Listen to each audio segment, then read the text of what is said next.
Hi there, welcome or welcome back to my channel. If you're new here, my name is Van and I customize dolls on this channel.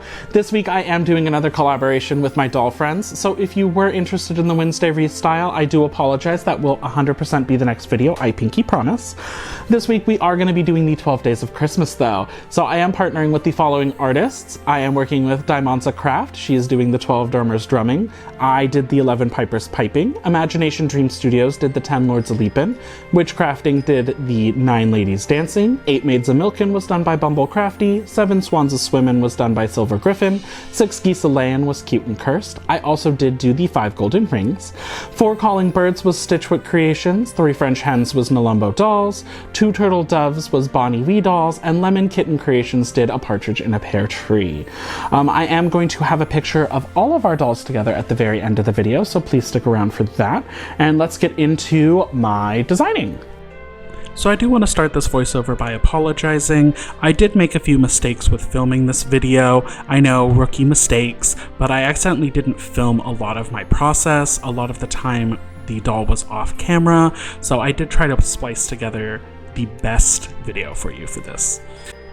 So to start with, I am doing the outfit for the 11 Pipers piping. Now originally I did want to use this pattern from Delightful, but I couldn't get the jacket to work.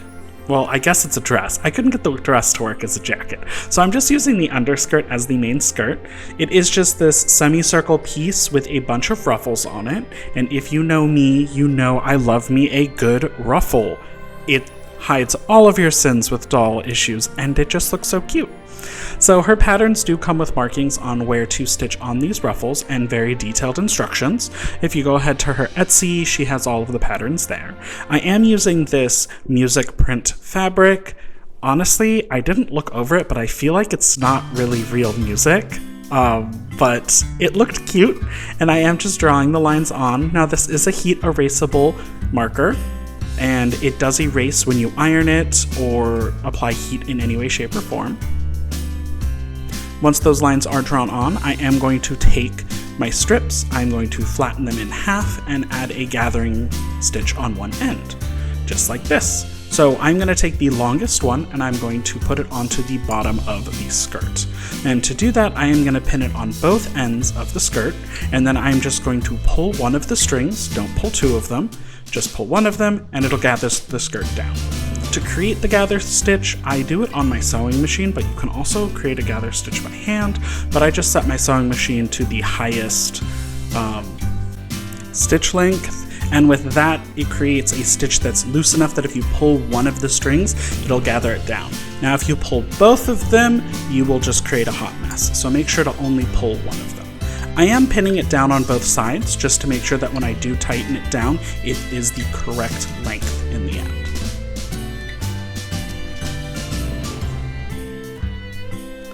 Now when you are gathering this, please do be careful not to pull too hard or you will break the thread. But once you get it down to the right length, you're going to spread out the ruffles to make sure that it is the right amount of density everywhere. And then you're going to pin it down. Always be careful pinning, because if you pin wrong, you will stab yourself. Take it from me, I do it all the time. After putting the bottom one on, I am going to just stitch on the other 2 really quickly.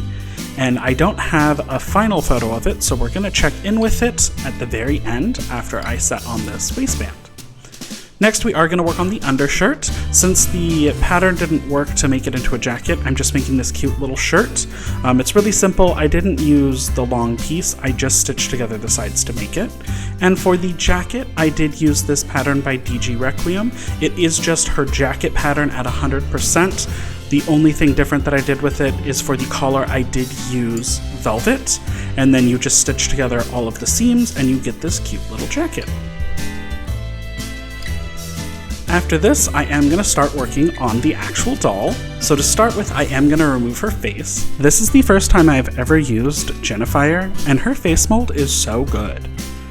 Like, Monster High slept on her face. It is so much fun.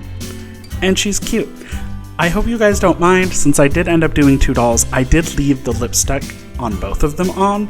I felt like it fit what I was going for, and it made it so much easier for me to not also have to draw lips.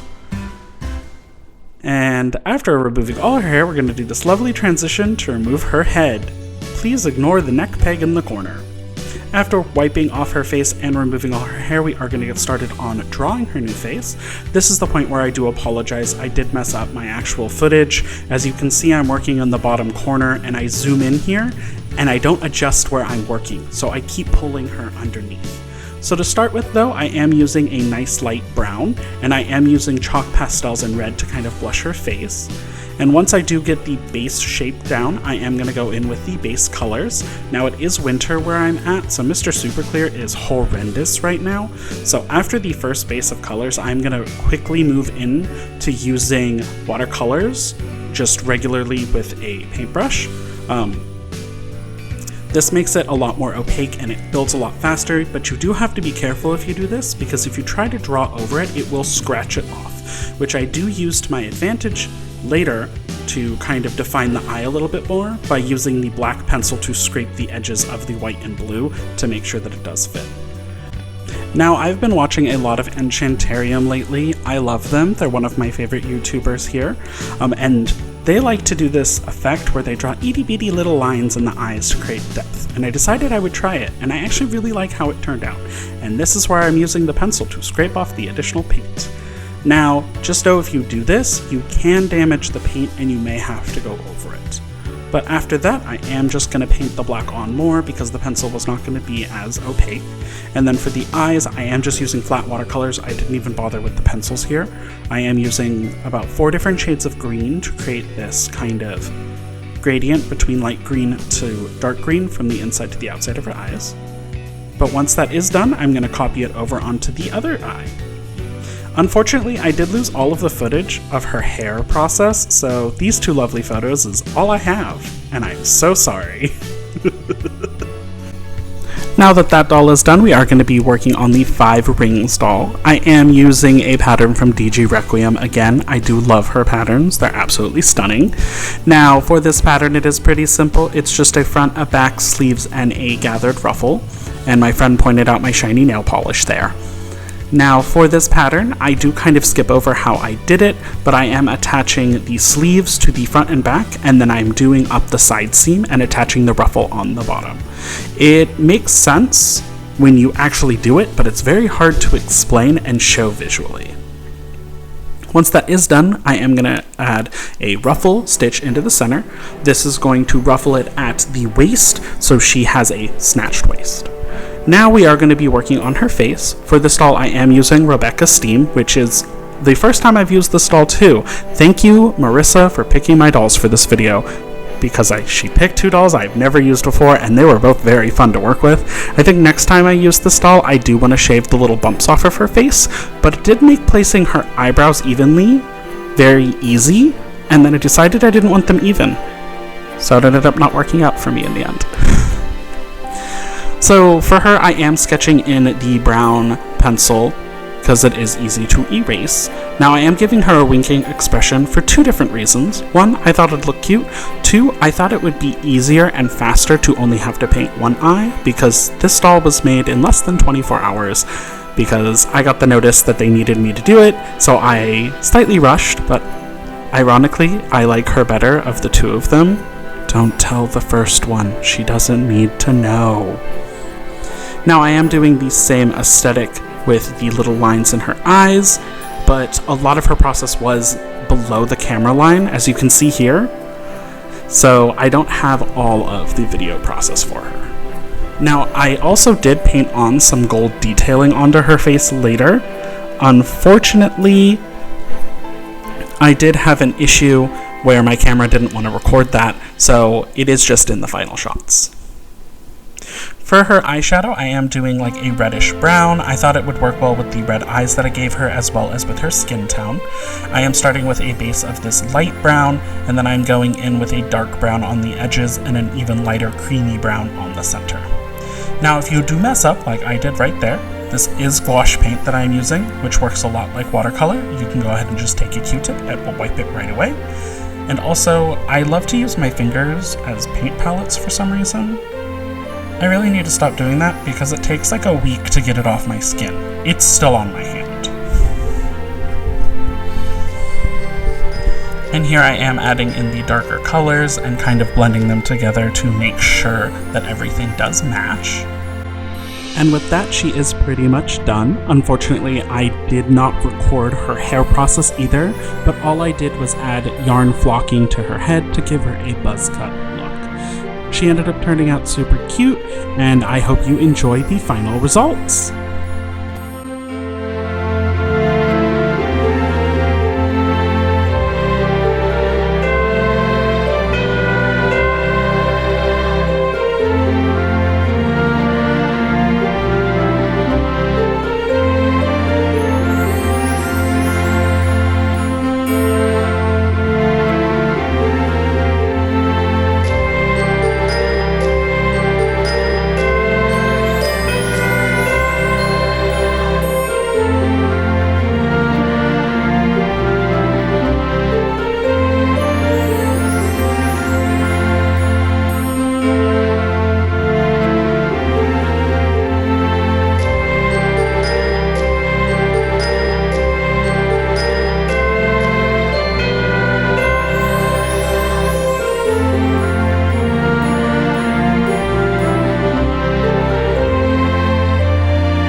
And we're done! Thank you so much for watching this video. I hope you guys had as much fun watching as I did making these dolls. I really enjoyed how both of them turned out. This wasn't the concept I was going for at all with either of them, but honestly, I'm surprised with my creativity with this one. I really enjoyed how it came out. Please make sure to watch my other collaborators' videos or check out their Instagram pages. I do have them linked below and a playlist on one of these sides, whichever one it does pop up on. And if you liked it, like it. If you loved it, sub it. And I hope to see you in the next video. Bye!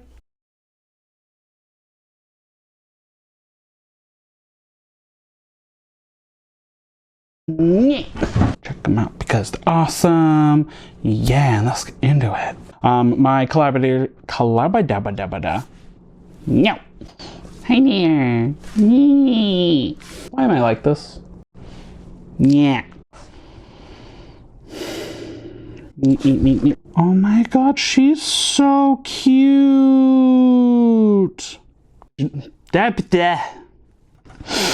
I shouldn't be doing an intro this late at night. It's already 10 o'clock. I'm too old for this. Christmas. But it's okay. She looks so good. She's pretty. This week I'm doing another collab because I don't do anything but collabs. The witchcrafting did Latin ladies dancing. You come to me on today, the day of my daughter's wedding. Makes me want a hot dog real bad. I'm not good at doing cheddar for Coolidge.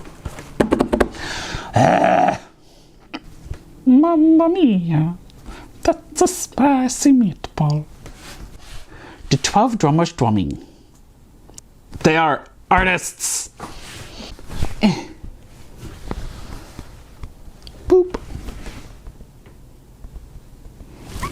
Part of your world. Rhythm with the tism.